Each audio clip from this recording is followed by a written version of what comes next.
बी रघुनाथ सभागृहात आज झालेल्या विशेष सभेत पीठासीन अधिकारी तथा जिल्हाधिकारी संजय सिंग चौहान यांच्या अध्यक्षतेखाली महापौर व उपमहापौर निवड प्रक्रिया पार पडली। मनपा आयुक्त नितीन नार्वेकर, उपविभागीय अधिकारी उदयसिंग भोसले यांनी कामकाज पाहिले। महापौर पदासाठी उबाठाचे सदस्य इक्बाल सय्यद खाजा व भाजपचे तिरुमला मुकुंद खिल्लारे यांच्यात थेट लढत झाली। सय्यद इक्बाल यांना 39 मते तर खिल्लारे यांना 26 मते पडली। 12 मतांच्या आघाडीने सय्यद इक्बाल महापौरपदी विराजमान झाले। उपमहापौर पदासाठी काँग्रेसचे गणेश देशमुख व राष्ट्रवादीच्या नाझिमा बेगम यांच्यात सामना रंगलाय।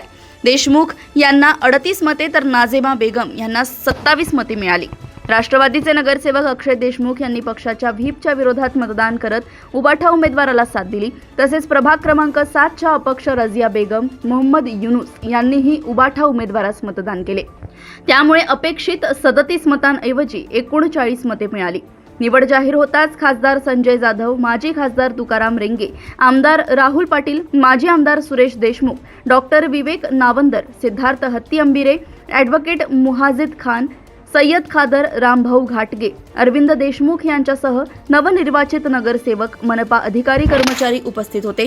कार्यकर्त्यांनी फटाके फोडून जल्लोष केला। मी सगळ्यात अगोदर आभार मानतो आमदार राहुल पाटील साहेब आणि खासदार प्रमोद जाधव साहेब आणि आमचे गटनेते दिलीप काका, नावंदर सर, माजूलाला, हे सर्वांचे मी आभारी। त्यांनी आम्हाला इतका सपोर्ट केला म्हणून आमचे काय भावना आहेत आपल्या, काय परभणी शहराच्या काय समस्या आहेत आणि काय समस्या सोडवणार आहात? नाही, समस्या तर भरपूर आहे, ते आम्ही भरपूर काम करण्याचे प्रयत्न करू। कुठली प्रश्न आहेत तुम्हाला काय वाटतं? प्रश्न स्वच्छतेचा, सगळ्यात अगोदर स्वच्छतेचा, कचऱ्याचा प्रॉब्लेम आहे, ते आम्ही सगळ्यात अगोदर त्याच्यावर निर्णय घेऊ। आमदार खासदारांनी आपल्यावर विश्वास हो ठेवलं, त्याबद्दल काय म्हणतात? मी त्यांचा आभारी आहे आणि सतत प्रयत्न करू आणि 65 जे नगरसेवक आहेत त्यांना सोबत घेऊन कोणाला सोडणार नाही, सगळ्याला सोबत घेऊन काम करणार सर। तुम्ही आतापर्यंत परभणी शहरातच राहत होता, यापूर्वी देखील महापालिका जी काँग्रेसच्या ताब्यात होती, आता त्यावेळेसची परिस्थिती आता पुढे काय बदलेल असं वाटतं? हे साहेबांचा विश्वास होता आमच्यावर, आम्ही सगळं त्या विश्वासावर उतरलो असं आम्हाला